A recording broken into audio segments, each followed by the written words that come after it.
Assalamualaikum warahmatullahi wabarakatuh. Perkenalkan, nama saya Ridho Ahmad Fauzi dengan NIM 211506101. Di sini saya akan menjelaskan bagaimana cara untuk melakukan instalasi dari PrestaShop yang merupakan platform belanja online yang open source dengan menggunakan SAMPP sebagai database-nya. Oke. Langkah pertama yang harus dilakukan ialah membuka browser yang biasa digunakan. Di sini saya menggunakan Microsoft Edge. Nah, untuk mendownload PrestaShop yaitu dengan mengetikkan keyword download PrestaShop. Oke, ini. Nah, ini lamannya itu yang berada di atas. Oke, ini adalah dashboard dari PrestaShop untuk melakukan download file untuk file instalasi PrestaShop. Di sini kita sebagai user diminta untuk memilih profil kita sebagai apa. Di sini saya memilih email saja. Di sini menuliskan email. Di sini saya menuliskan email saya, terus schedule, jadi checklist, kemudian download. Nah, setelah itu ditunggu saja karena file otomatis akan terdownload. Oke, proses download sudah berjalan. Sambil menunggu proses download jalan, langkah selanjutnya ialah mengaktifkan dua komponen di software XAMPP, yaitu komponen Apache dan MySQL. Oke, langsung aja kita buka SAMPP-nya. Sini kita langsung aktifkan saja Apache-nya dan MySQL. Nah, tidak ada error, bisa di close saja. Setelah XAMPP diaktifkan, maka langkah selanjutnya ialah membuat database untuk toko kita. Di sini kita mengakses php-admin dengan mengetikkan localhost /php-admin. Dan ini dashboard dari php-admin. Untuk menambah database baru, klik baru. Oke, kita klik baru. Nah, tinggal tulis aja di sini nama dari database-nya. Sebelumnya saya sudah membuat database-nya untuk toko saya, akan tapi ini sebagai contoh saya membuat kembali. Di sini langsung aja diklik buat. Nah, ya, ini harus berbeda ya namanya dengan database yang lainnya. Jadi mohon diperhatikan nama dalam pembuatan database jangan sampai sama dengan database yang lainnya. Oke, database sudah terbuat, jadi begitu cara membuat database-nya.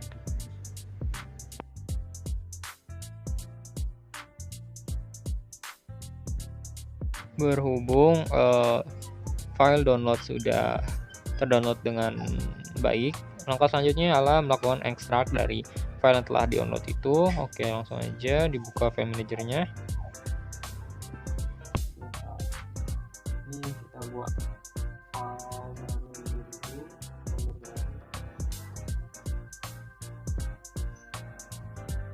Nah, ini manajer, taruh di new folder, terus di ekstrak, klik kanan, kemudian terakhir.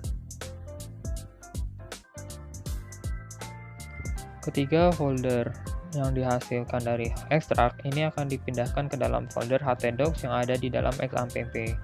Oke, langsung aja kita cut folder ini.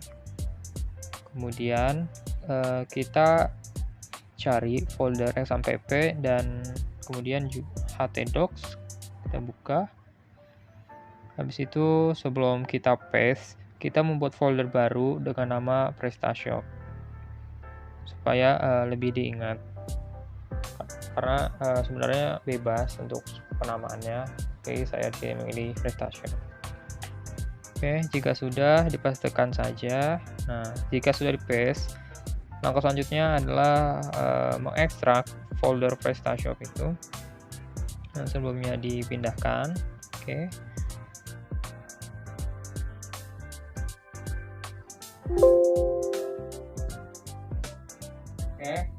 Setelah proses ekstrak file PrestaShop telah selesai, langkah selanjutnya adalah membuka browser kembali dan mengakses localhost /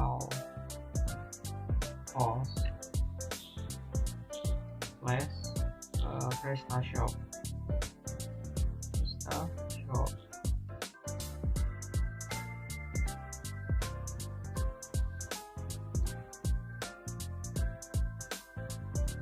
Oke, karena ini ada masalah dari XAMPP-nya, dikarenakan versi dari XAMPP PHP yang digunakan oleh XAMPP itu terlalu tinggi versinya, jadi ini tidak kompatibel dengan PrestaShop, sehingga video ini akan saya skip sampai saya mengubah dari XAMPP-nya menjadi versi yang sesuai dengan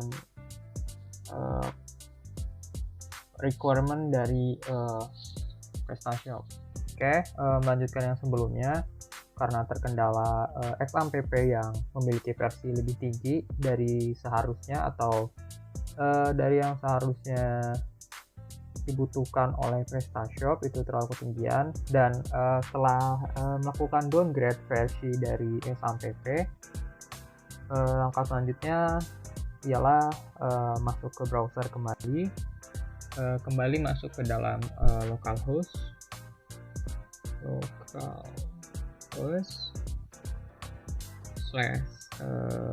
/PrestaShop. Oke.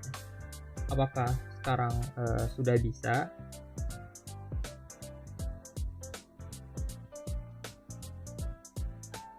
Nah, kali ini berhasil dibuka, berbeda dengan sebelumnya yang tidak dapat dibuka dikarenakan versi server yang terlalu tinggi. Nah, di sini ada pemilihan bahasa ya.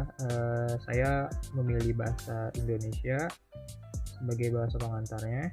Oke, ini berikutnya.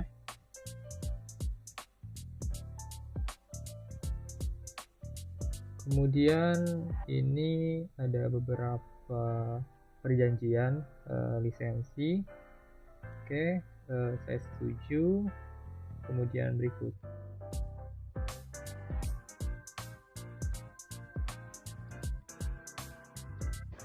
Jadi ini ada kendala, yaitu belum terinstalnya salah satu ekstensi yang seharusnya wajib ada, akan tetapi belum diinstal. Oleh sebab itu ekstensi tersebut haruslah diinstal. Oke, kita skip aja sampai saya melakukan install dari ekstensi tersebut. Oke, tadi ada beberapa masalah dikarenakan ada salah satu ekstensi yang seharusnya diaktifkan, namun tadi belum diaktifkan, jadinya tidak dapat ke proses selanjutnya. Namun setelah ekstensi tersebut diaktifkan, PrestaShop dapat dilanjutkan proses instalasinya. Tadi itu saya melakukan perubahan pada config PHP ini dengan menghapus tanda titik koma yang ada di depan extension intl sudah dihapus, dan akhirnya requirement kompatibilitasnya dapat terpenuhi. Nah, karena sudah terpenuhi, bisa proses selanjutnya berikutnya.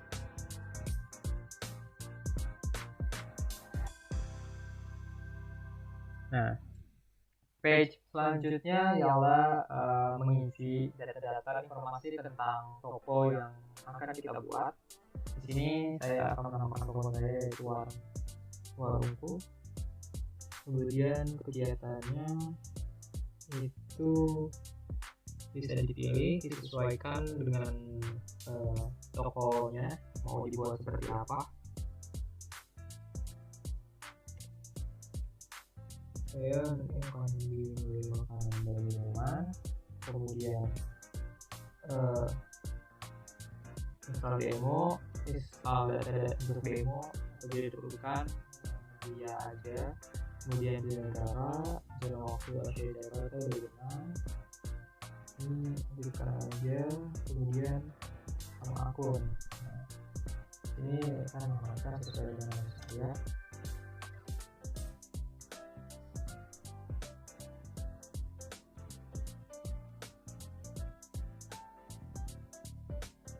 Alamat email. Nah, alamat email ini akan menjadi username untuk mengakses back office atau mengakses admin. Jadi diharapkan penulisan emailnya itu harus benar. Dan ini password. Nah, passwordnya itu minimal 8 karakter dan juga harus karakter yang unik ya, biar tidak mudah dibobol oleh orang lain.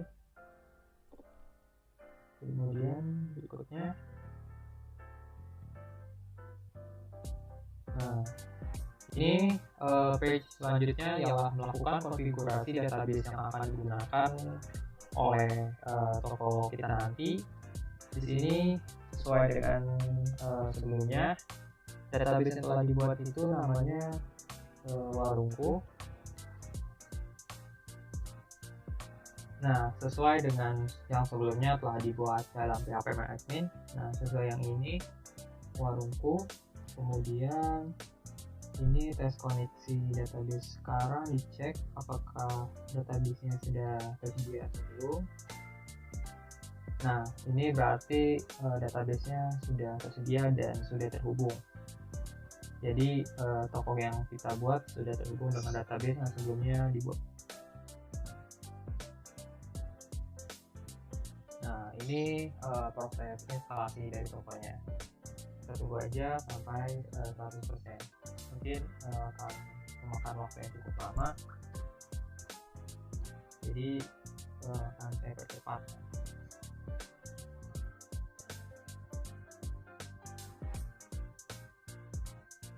Oke, setelah proses instalasi selesai, langkah selanjutnya ialah masuk ke back office. Namun sebelum masuk ke back office, untuk alasan keamanan kita menghapus terlebih dahulu folder install yang ada di dalam htdocs. Folder tersebut tersimpan dalam PrestaShop, yaitu ada di sini. Nah, folder yang ini di delete aja.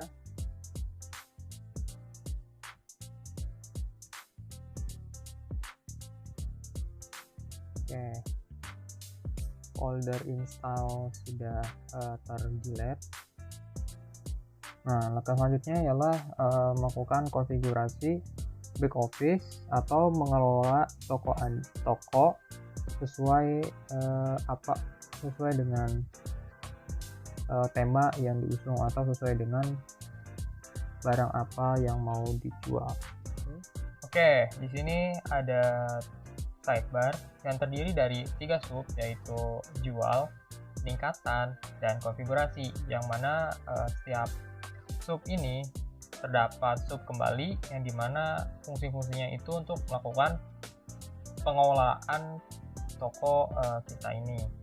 Jadi di sini dalam sub-sub ini bisa melakukan banyak hal seperti mengatur penjualan, katalog, modul, desain, dan lain-lain. Langkah pertama dalam mengelola toko ialah menambahkan identitas dari toko itu sendiri, yaitu dengan masuk dalam tema dan logo, Kemudian tunggu aja sampai masuk ke page tema dan logo. Nah, dalam tema dan logo ini kita diminta untuk memasukkan 3 buah foto, di mana masing-masing foto memiliki karakteristik tersendiri. Pertama ada logo header. Logo header ini akan muncul pada header page dan akan menjadi identitas toko kita. Oke, langsung aja kita pilih fotonya. Sini saya memilih foto dengan nama header.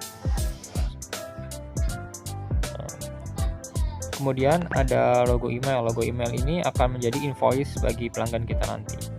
Oke, langsung aja kita pilih fotonya dengan nama email. Oke. Nah, selanjutnya ada favicon. Favicon ini akan menjadi foto atau lambang pada tab. Oke. Nah, favicon ini berbeda dengan yang lainnya. Ini membutuhkan format foto dengan format .ico atau icon. Oke, itu aja. Setelah itu disimpan. Tunggu sampai selesai. Oke, berhasil tersimpan. Langkah selanjutnya ialah memasukkan atau menambahkan produk-produk yang akan kita jual dengan mengakses katalog, kemudian produk. Oke. Tunggu aja, ini sedang loading page. Nah, ini udah masuk. Saya sudah memasukkan beberapa produk-produk yang hendak dijual. Sebagai contoh, saya akan menambahkan lagi dengan mengklik produk baru. Oke, ditunggu aja. Nah, ini merupakan page pertama, yaitu pengaturan dasar. Di sini kita dapat menambahkan data-data mengenai identitas produk kita. Di sini langkah pertama ialah memilih gambar. Untuk memilih gambar produk, di sini saya memilih produk susu Prevo. Oke, di open, nanti otomatis akan terupload. Oke, karena di sini saya mengupload susu Prevo, oleh sebab itu saya memberikan nama susu Prevo ini dengan varian rasa coklat. Nah, setelah mengupload gambar, langkah selanjutnya adalah menambahkan ringkasan dan deskripsi dari produk. Di sini saya sudah menyiapkan ringkasan dan deskripsi produk, jadi tinggal salin aja. Oke. Ringkasan sini akan berperan juga dalam SEO, kemudian menambahkan deskripsi yang berfungsi sebagai identitas dari produk kita atau penjelasan mengenai produk kita. Oke, di paste aja di bagian keterangan ini. Setelah mengisikan data-data, langkah selanjutnya ialah membuat kategori. Sini kategori untuk makanan belum tersedia, oleh sebab itu kita membuat kategori makanan dengan menuliskan nama kategori makanan dan dengan induk beranda. Oke, kita klik buat aja, nanti akan otomatis muncul dalam kategori. Oke, ini sudah terbuat. Langkah selanjutnya ialah masuk ke menu stok untuk mengatur stok dari barang yang kita jual. Sini saya mengatur sebanyak 1000, kemudian kuantitas minimum sebanyak 1, jadi minimal pembelian itu 1. Kemudian lokasi stok saya mengatur sama 100, dan batas terendahnya itu 5. Jadi saat mencapai 5 akan ada pesan email ke dalam email saya. Dan di sini saya menuliskan label apabila stok habis, ini yaitu barang tersedia. Oke, karena saya tidak mengizinkan, maka ini tidak perlu diisi, tidak apa-apa. Langsung aja masuk ke menu pengiriman. Di sini saya mengatur dimensi atau besarnya produk saya dengan lebar 4, kemudian tinggi sebesar 8, dan tebal sebesar 2, dan berat sebesar 0,2 kg atau 200 gram. Sini waktu perkiraannya saya memilih 2 sampai 3 hari. Kemudian apabila barang habis, maka akan diterima dalam waktu 3 sampai 4 hari. Oke, tulis dalam 3 sampai 4 hari. Kemudian saya mengatur besaran ongkos kirimnya itu sebesar 10.000, dan kemudian memilih kurir yang tersedia. Saya memilih semuanya tersedia. Selanjutnya masuk ke dalam menu harga. Di sini kita memasukkan harga eceran sebesar 2.500, dan kemudian harga retail atau harga tokonya sebesar 2.500 juga untuk pembelian setiap piece atau per PCS. Dan kemudian rate-nya ini biar default aja 10%, dan harga dasarnya kita kasih sebanyak 2.500.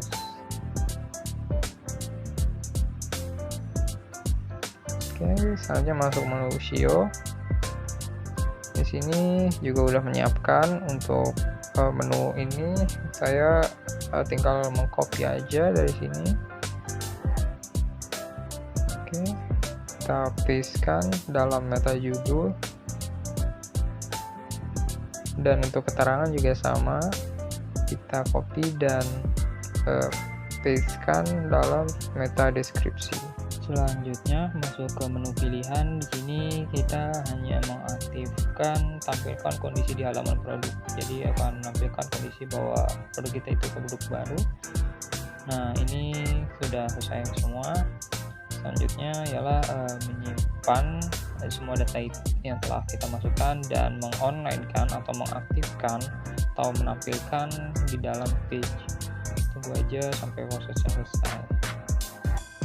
Oke, udah selesai. Maka selanjutnya masuk ke dalam theme and logo untuk mengatur configuration page. Oke, udah masuk. Langsung masuk ke page configuration dan tunggu kembali. Oke, ini udah masuk ya ke dalam page configuration. Pertama kita lakukan dalam page configuration ini adalah mengatur menu utama. Langsung aja klik konfigurasi. Oke, sini kita langsung aja mencari kategori yang akan tambah. Di sini kita akan menambah kategori makanan sebagai menu utama. Langsung aja diklik dan tambah, dan sudah tertambah. Kemudian tinggal disimpan.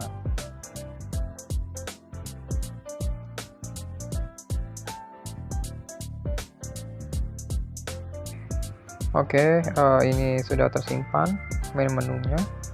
Selanjutnya kembali ke page configuration dan masuk ke dalam slider untuk menambahkan slide produk atau melakukan pengiklanan atau sebuah banner. Langsung aja masuk konfigurasi, kemudian klik icon plus. Setelah mengklik icon plus, maka akan masuk ke page konfigurasi, itu untuk melakukan konfigurasi slide gambar. Di sini ada menu untuk menambahkan gambar. Langsung aja pilih file, kemudian pilih gambar yang ingin dijadikan slide. Sini saya memilih gambar ini. Oke, sini saya memberikan panggilan active water sesuai dengan produk yang ada di dalam banner dan mengambil link yang ada dalam prototype toko. Nah, diambil aja linknya, kita paste di sini. Yang sama dengan panggilan sebagai hover bagi kursor, dan setelah itu mengaktifkan slide ini agar tertampil pada beranda, kemudian klik simpan.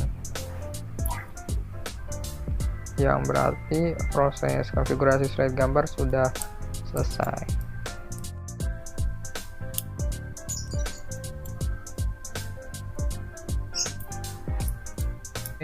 Data sudah tersimpan. Sini ada home product. Di sini tidak usah dikonfigurasi kembali, biarkan default aja. Langsung ke bagian selanjutnya, yaitu text block. Oke, langsung aja klik konfigurasi. Kemudian di sini kebetulan saya sudah menyiapkan teks-teks yang saya gunakan untuk text block ini. Jadi saya tinggal copy aja. Oke, ini sudah terpaste semua. Kemudian di align center biar lebih rapi dan disimpan. Text block sudah tersimpan. Selanjutnya kembali lagi ke page configuration. Oke, selanjutnya masuk ke dalam banner, kemudian konfigurasi. Ini page dari konfigurasi banner. Langsung aja kita pilih file banner kita. Oke, sini saya sudah menyiapkannya. Open dan otomatis terupload. Oke, sebelum itu kita menuliskan keterangan banner, kemudian juga dibutuhkan tautan banner.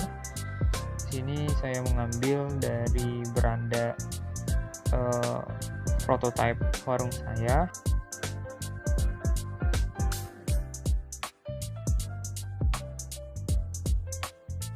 Setelah selesai disimpan, tinggal klik simpan, tunggu sampai selesai. Setting berhasil disimpan. Selanjutnya kembali ke page configuration, kemudian masuk ke footer untuk mengkonfigurasi tautan ke media sosial. Oke, klik aja konfigurasi. Ini page dari konfigurasi tautan ke sosial media. Saya udah menyiapkan beberapa sosial media yang akan saya tambahkan, jadi mungkin akan saya skip karena ini cuman copy paste aja. Penambahan telah selesai. Oke, simpan aja. Selanjutnya kembali ke page configuration untuk melakukan konfigurasi dari footer, tepatnya melakukan konfigurasi pada shop details. Dalam page ini kita akan menambahkan detail kontak kita. Oleh sebab itu mungkin bagian ini akan di skip karena ini hanya menginput data saja. Jadi pastikan input datanya sesuai dengan kondisi kita. Oke, skip aja. Oke, data-data saya sudah berhasil terisi. Selanjutnya adalah simpan data saya. Dengan klik simpan.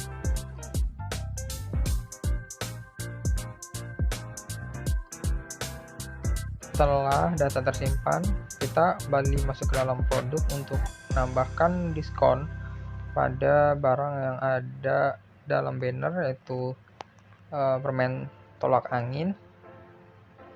Karena di banner diskon sebesar 10%.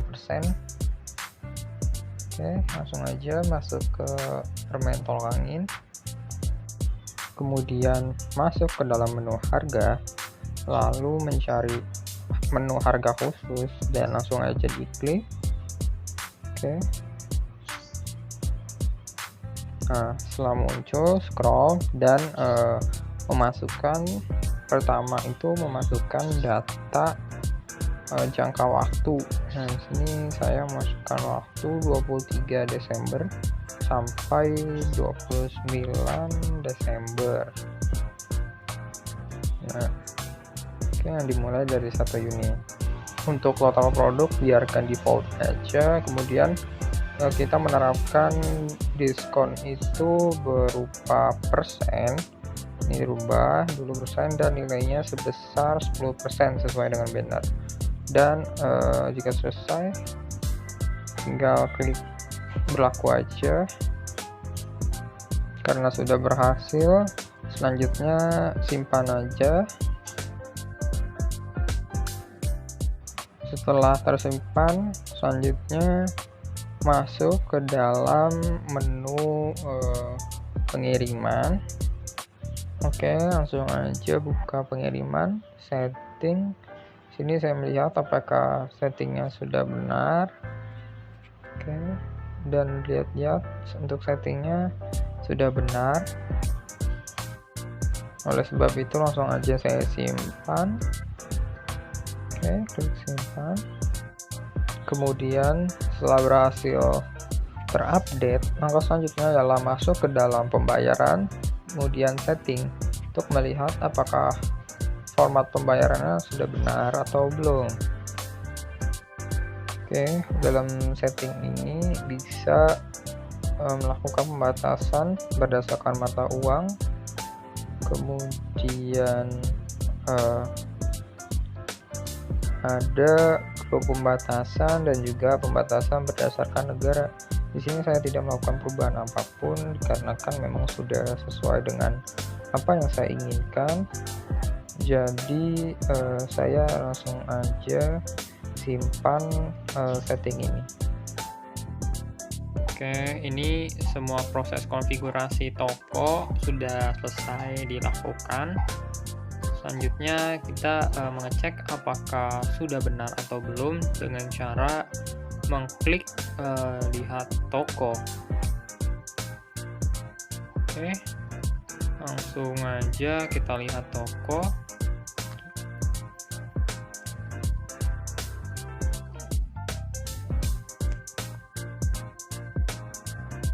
Dan ini tampilan utama dari toko kita. Di sini ada sebuah logo yang memang sudah kita inputkan dan juga ada 4 main menu di situ sesuai dengan apa yang telah kita buat. Kemudian terdapat slider juga yang sebelumnya sudah kita buat juga, dan itu setelah aktif juga slidernya, dan juga ada produk-produk juga yang udah kita inputkan sebelumnya. Oke, sampai ke informasi toko juga sudah masuk juga ke dalam sini, yang berarti semua yang telah dibuat itu telah tertera, maksudnya udah berhasil. Kemudian kita coba main menunya apakah juga sudah berhasil atau belum.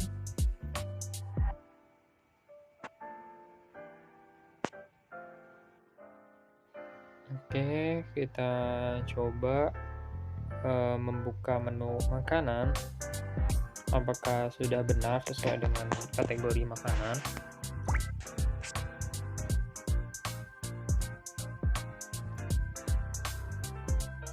Nah, oke, ini merupakan kategori makanan.